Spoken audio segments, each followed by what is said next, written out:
सैयदा ज़ैनब ने पूछा इमाम हुसैन से कि सारे जमाने ने रोका है, ठीक है आप हक पे हैं, ये भी सब ने कहा आप हक पे हैं, पर रोका भी सब ने, आप रोके क्यों नहीं?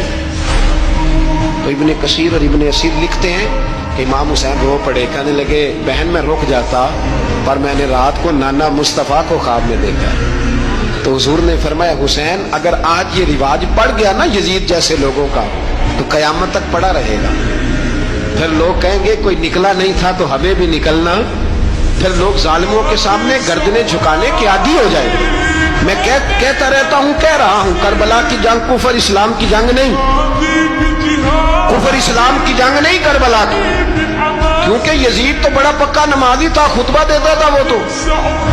जब इमाम हुसैन रज़ी अल्लाह ताला अन्हु ने करबला के मैदान में जुमे का दिन था तो यजीद के सामने को बात करनी शुरू की, अमर बिन साद के सामने। तो अमर बिन साद कहने लगा हुसैन ज्यादा बातें ना कर, हमारा जुमा लेट हो रहा है, जंग के लिए तैयार हो, फटाफट आ।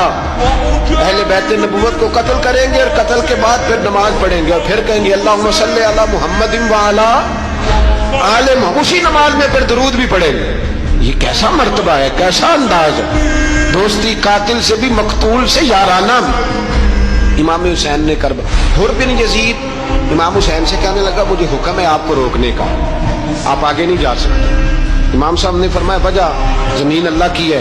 उसने कहा आप बैत नहीं कर रहे, यजीद की हालात आपके हक में दुरुस्त नहीं है, आप नहीं जाएंगे। इमाम रोक गए। जोहर की नमाज का वक्त हुआ तो हजरत अली अकबर इमाम हुसैन के बड़े साहिबजादे, उन्होंने अजान जोहर पढ़ी तो हुर बिन यजीद के लश्कर ने इमाम हुसैन के पीछे नमाज अदा की। कहा भाई तुम मुकाबले में आए हो, नमाज पीछे पढ़ते हो? कहा हुजूर मुकाबला तो तलवारों से कर रहे हैं, पर हमारा दिल तो मानता है ना कि मुस्तफा का नवासा बड़ी शान वाला है। हुर बिन यजीद ने 3 नमाजें लश्कर समेत इमाम हुसैन के पीछे पढ़ी हैं, 3 नमाजें, जोहर असर और मगरिब।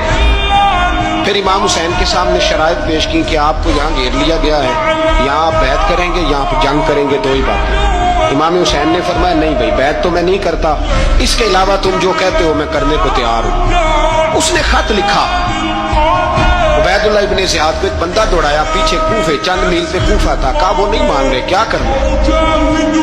तो हुसैन इब्ने अली है, मैं ज्यादा देर उन्हें रोक भी नहीं सकता।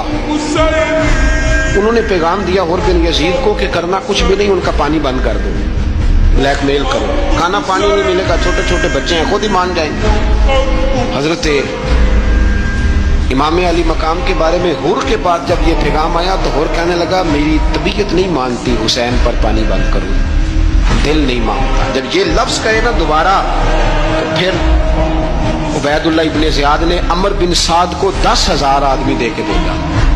का हुर बिन यजीद लचक दिखा रहा है हुसैन के आगे। एक रे का इलाका था, बड़ी वहां फसल होती थी, लोग कोशिश करते थे वहां का गवर्नर बनने की कोशिश करते थे। तो उबैदुल्लाह इब्ने ज़ियाद कहने लगा तुम्हें रे की गवर्नरी मिलेगी, सबसे सरसब्दो शादाब इलाका, तुम्हें वहां का गवर्नर बनाया जाएगा अगर हुसैन के खिलाफ लड़ोगे।